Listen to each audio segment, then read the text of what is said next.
Welcome, everyone. Thank you so much for joining us for today's Appraisal Buzzcast. We appreciate all the feedback we've been getting, both positive and negative, but it's great to know that you're listening and what you all are talking about. Today, we have an interesting one. We'll be speaking with Joan Trice, CEO of Allterra Group, and Bill King of Bradford Technologies. We'll be discussing bubbles, market analysis, and what appraisers need to know about this crazy market. I'll hand it over to you, Joan. Thank you, Jim, and welcome, Bill. I don't even know where to begin. This market is so insane and so different than the one 10 years ago, which led us into a crisis. But there's certainly some things I think that rhyme with the last crisis. So what are you reading in social media, and what are your thoughts on the zaniness? Well, many thoughts, as you might imagine. In fact, I think for a lot of us, trying to sort out what's going on seems a bit overwhelming. I think the most overused word in certainly the last year and a half is unprecedented, and yet I can't find another word to replace it with. It really has been remarkable. This is more unusual than anything I've experienced in 40 plus years in real estate. I just read a statement that in April of 2021, more than 2/3 of sales in the United States were over list price. You know, I think back to more so-called normal markets, and you know, that number might be under 10%. It would not be unusual for fewer than even 5% of sales to be over list price in a more flat, you know, a more balanced market. Well, let me ask you a question then, an obvious question. Does that in and of itself make this a bubble? Well, you know, I don't know. I mean, it certainly feels like it. There's nothing else. Well, again, you know, we've been saying for a year now that there's nothing else that has escalated as fast as house prices, except that now cars are escalating, and you know, all the raw materials are rising rapidly in price. There are no rental cars to be found in a lot of places around the country. You know, I keep waiting to hear whatever is next that has gone out of control. Oh, I can tell you, because this is very near and dear and personal for me. The cost of limes is off the charts. Oh no. Yeah, yes, it's a personal, yeah. And there's no substitute. Yeah, there you go. There you go. Exactly. Yeah. Yeah. So I wish I knew where we were headed. I mean, you know, if anything has become clear to me in the last 18 months, it's that my crystal ball simply does not work. Yeah, the concern I have really is that prices may not flatten out, or they may just flatten out. I'm not sure that prices will decline, because there doesn't seem to be a way for the supply to be increased significantly. Even if buying activity slows down, there won't be a rapid corresponding increase in supply. When you talk about, let me challenge that for a minute. Oh, sure. So we, you know, got to do a lot of what if scenarios here, because we don't know what will happen with the homes that are currently in forbearance. Mm-hmm. That the number of homes that are currently in default is 2 times what it was in the last crisis. That could be catastrophic if the market was hit with a massive amount of foreclosures all at the same time. That could potentially crash the market. However, this time is different, and especially in the affordable housing sector, where most of the forbearances lie anyway, that could satisfy that demand, couldn't it?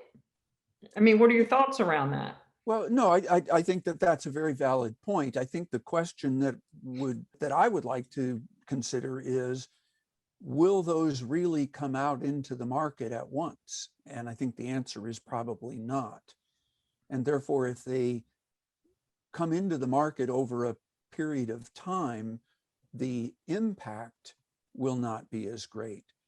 And when I look at, and certainly I live in the Pacific Northwest, where we have a very solid employment base and good paying jobs. The big five are all in Seattle. This may not be a very representative market insofar as trying to gauge what happens around the entire country. That said, there are many buyers who have made 6, 12, 15 offers and haven't been able to secure a house. And so I think that speaks to the amount of pent-up demand that would respond to an increase in inventory by being more successful in finding something.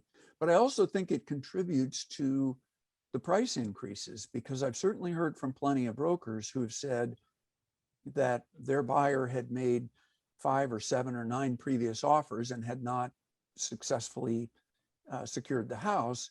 And so they kind of threw their hands in the air and said, go for broke.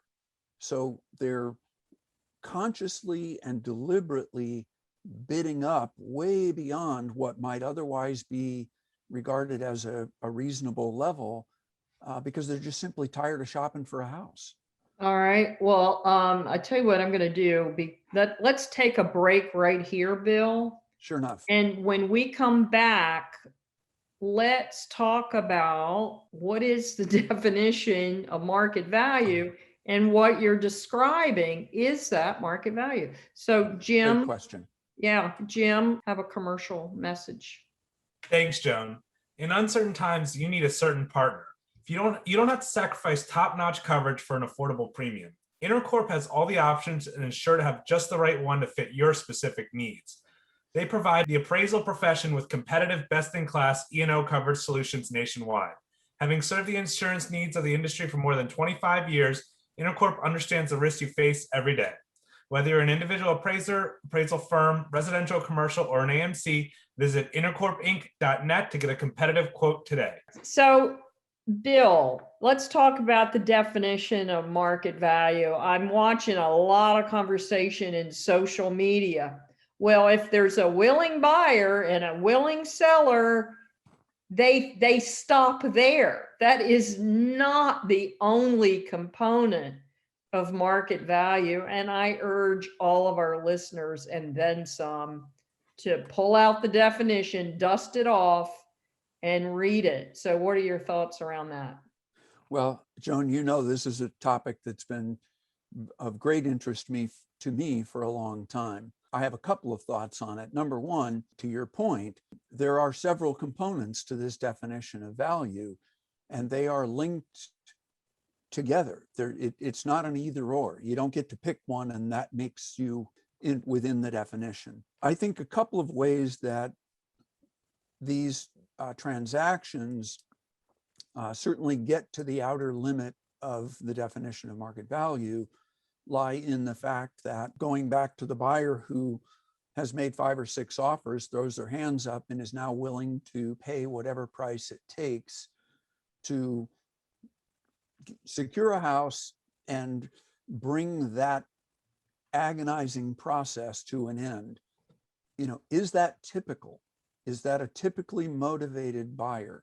I'm not sure that that's typical motivation in the context of what was contemplated as the definition was written. You get a whole bunch of people running off at the cliff at the same time. There may be some element of typical about what they're doing because a lot of people are doing it, but it really stretches the concept of typical when you step back and look at it from a little bit of distance, give yourself a little bit of perspective. Well, don't you also have the concept of one of the components of the definition is undue stimulus? Oh, yeah. I mean, there's obvious we're overstimulated, we're on a sugar high, and people are behaving like they're on a sugar high. Yep. But, let's bring this down to the appraiser level. How the heck is an appraiser supposed to calculate the impact of undue stimulus? Well, it's an extraordinarily difficult thing to do. And, I think I'll come back to the key question you're asking, but at the beginning you talked about the potential comparisons. I liked your word rhyme with the previous crisis of 07, 08. And I do think one of the things that is present today that was present then is this fear of missing out. And that is driving a lot of purchase decisions. There's this, we're back to that belief that property prices will always go up. And so if I don't buy today, I'm going to miss out on next year's 15 or 18% appreciation. And I just think that there's a lot of potential danger when that is a motivator for buyers. How do you quantify all of this? Boy, that's an extraordinarily difficult thing for an appraiser to do. There are lots of ways to go about measuring market activity and market change. And I think appraisers now, as much as ever, need to be very thoughtful and deliberate about how they develop their support for a market conditions adjustment. I think they're expected because it's pretty broadly understood that there is rapid market change right now.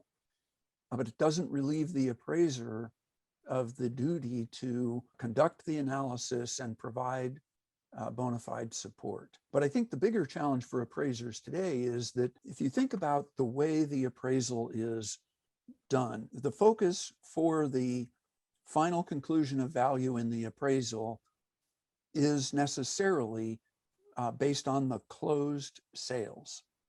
So we use pending sales, we can use listings to demonstrate how a market is changing, but we can't reconcile to a pending sale, especially one that's above the highest of our closed sale prices.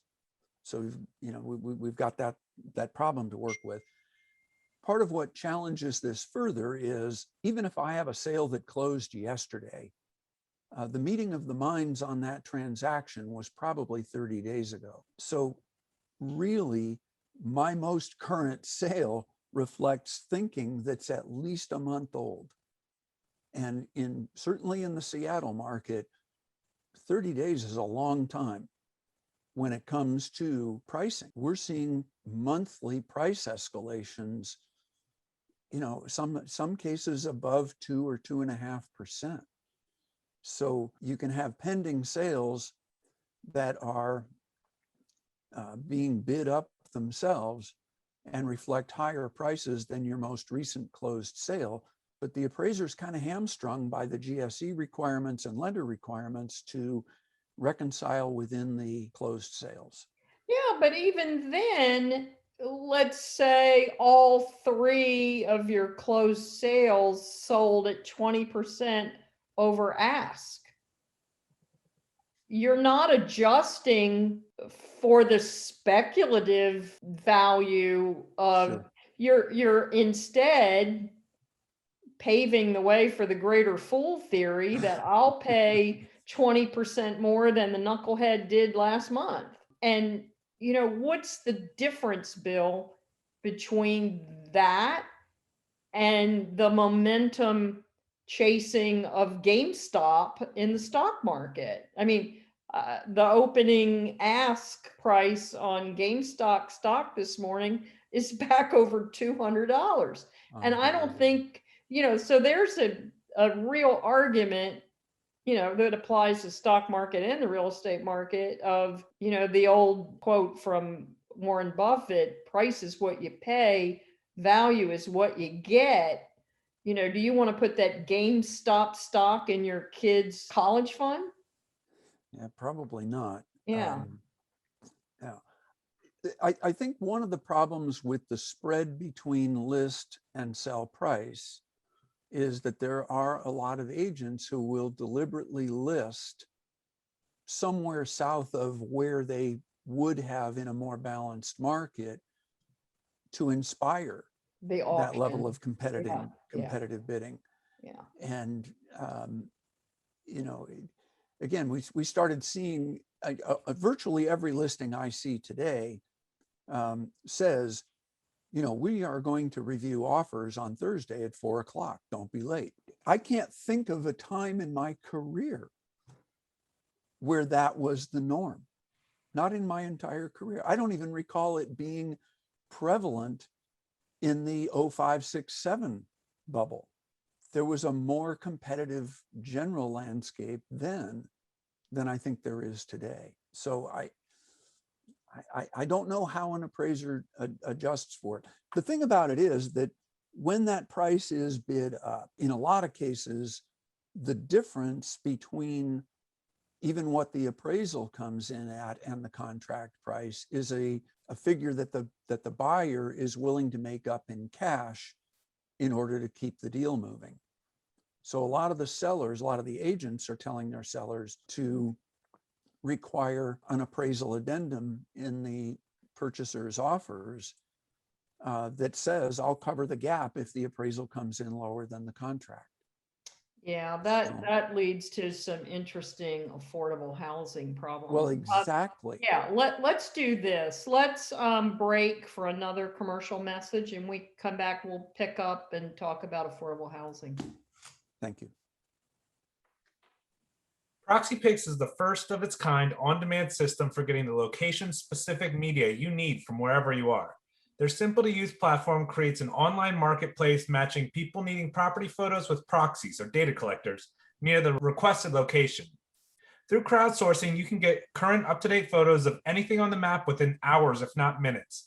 Never before has it been quicker, simpler, or more economical to get the property photos you need.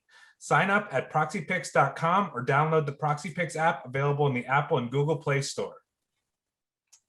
Okay, Bill. So let's talk about affordable housing. From what I'm observing, if you want to buy a house and you're in the affordable housing sector, they're so locked out of the market. If you don't have cash, you can't be in the game.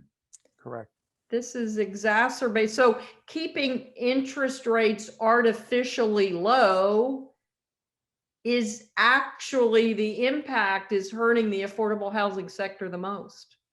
Well, and I think we've agreed, certainly you and I have, that is a true statement and has been for a long time. Yeah. Most efforts, certainly at the GSE or government level, to reduce initial costs in the interests of affordable housing pretty immediately translate into higher prices. Right. So that is always a problem.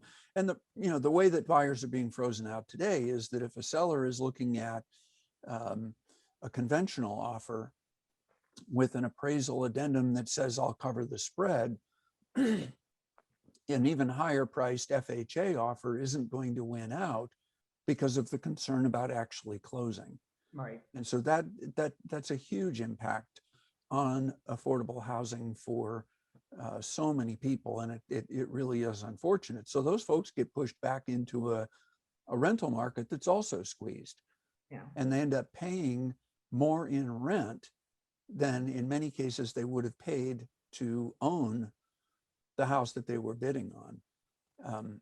And I think that also speaks to the idea that with interest rates where they are, so many people are not buying price, they're buying payment. Right. Yeah.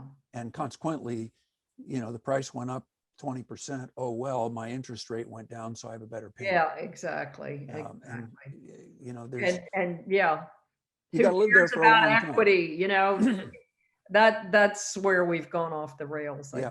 Is the over leveraging of America, and especially the first time home buyer component of the market. They're potentially here, when this frothiness subsides, they're going to find themselves without equity, and that's unfortunate. Bill, so what are you all doing? I understand you have a really cool service at Bradford Technologies. What have you got going on there? Well, we launched a service I'd say a month or so ago that is called Ask the Chief Appraiser, who is me. And it really offers the opportunity for any appraiser, they don't have to be a Bradford customer, to bring any question about appraisal to me, and I'll do my best to answer it. I don't always have the immediate answer at hand, but I can certainly help find it. And I also find that just simply having a dialogue with someone allows them and me together to find the answer to their question. What I will say about this, and I have been very pleasantly surprised, the quality of the questions is outstanding. Good, It good. reflects very serious thought being given to complex appraisal issues.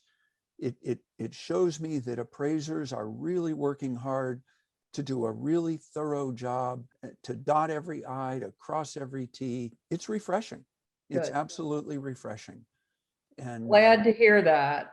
I'm really delighted with the response that we've had. And I encourage any appraiser, if they, it's especially useful for sole practitioners. You get to working all by yourself and you don't know where to turn to find an answer. And, we're just trying to help appraisers in whatever way we can. That's fantastic. Well, Bill, thank you for joining us today. This was really an interesting conversation. And I think one that we need to have openly a little more often. This is not a taboo subject at all. And no. one everybody ought to be in deep conversations with. Well, thank you. Sure. Thank you for having me. I really appreciate the opportunity. Okay. Thank you, Bill and Joan. We really appreciate that. I think this will be an exciting one. Hopefully we have a quick turnaround, because who knows how the market will have changed by the time we publish this even. Good point. So thank you all for joining us for today's Buzzcast. If you aren't already subscribed, make sure to do so below to get notified of the latest Buzzcast as soon as we post. Have a great day.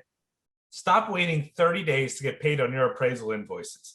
Cicady Capital is a simple and secure payment platform that improves your cash flow and reduces the time you have to spend on paperwork and making collection calls. The process is simple. After the initial account setup, simply submit your invoices to Cicady Capital instead of your AMC or lender, and you receive payment the next business day while Cicady Capital collects the payment from your AMC or lender, leaving you with more time to do what you want to do. We even have the option for same-day payment. For additional questions or to set up your account and get paid faster on your appraisals, call Cicady Capital Support Team at 208-953-7234, 208-953-7234, or email them at support@sekady.com.